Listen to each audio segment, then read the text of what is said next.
the devil himself. I'm always in it for the money. I'll run anything for the money. What else are you going to do when it runs out? Besides nothing, but plenty of time.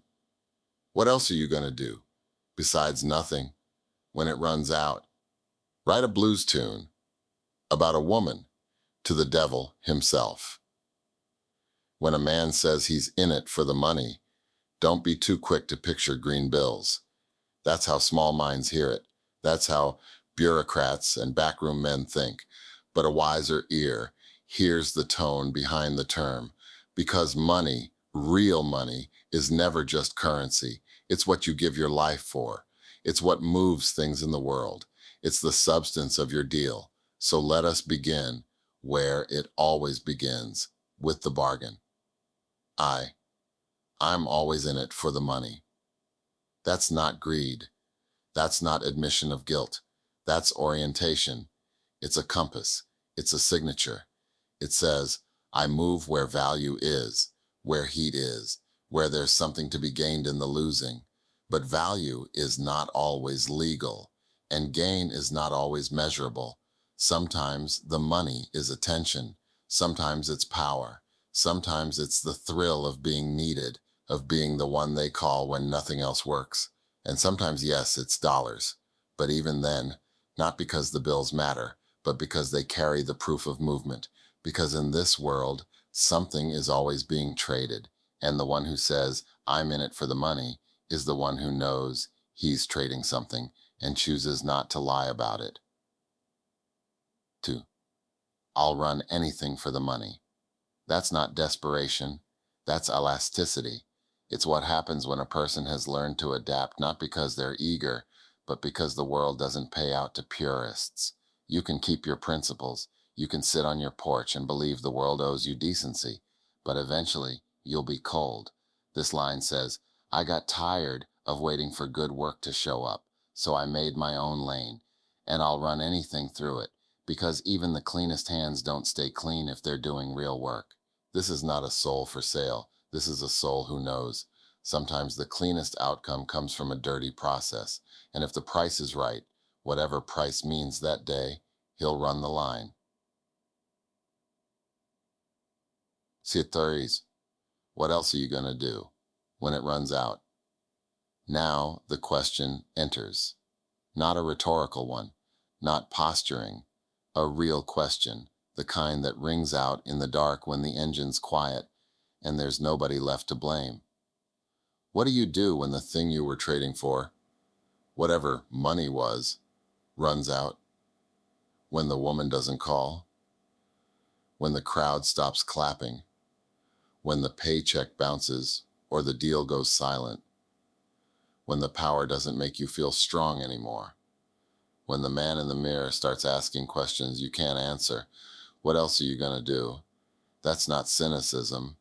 That's the marrow of the blues. Fee, besides nothing, but plenty of time.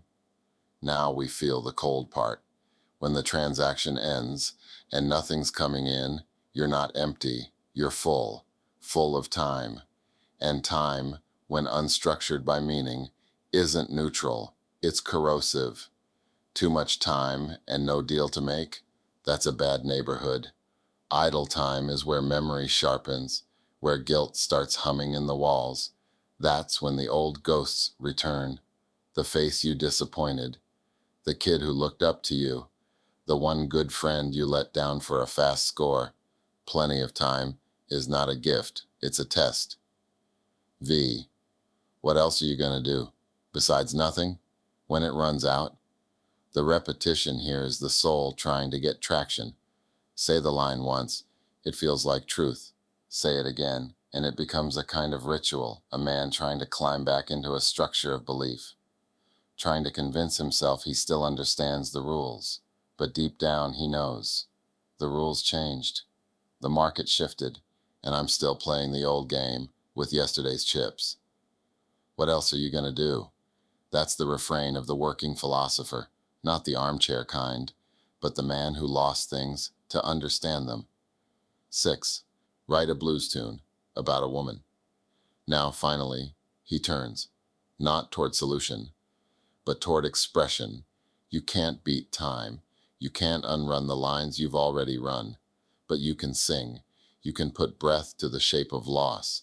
You can form music from the collapse, and of course the tune's about a woman, because no matter what you were chasing, money, power, glory, it was probably her face in the chase, whether you knew it or not, the one who made you soft, the one who left first, the one you kept walking away from but couldn't unwrite.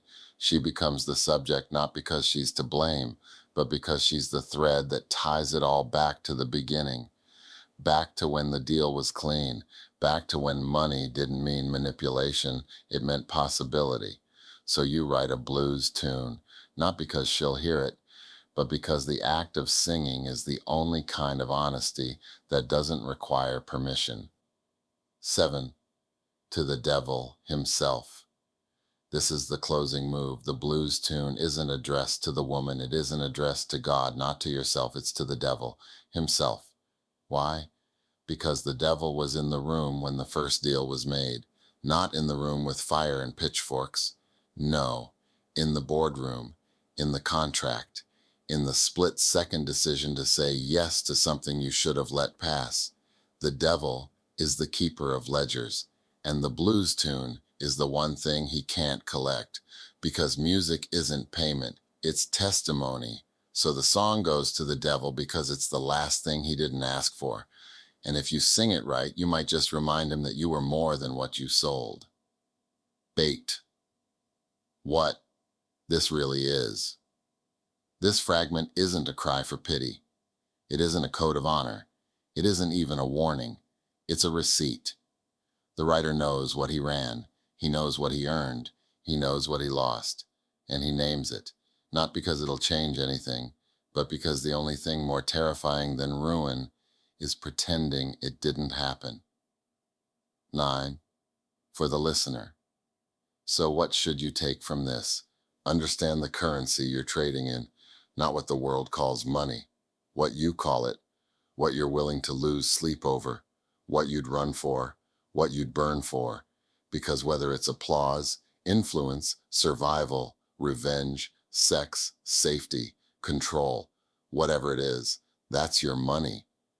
And when it runs out, you'd better know what else you're willing to do, because plenty of people have stood where this voice stands. No income, no fuel, no deals left. And what they wrote next, that was their song, so make sure yours is worth listening to, even if you're singing it to the devil himself.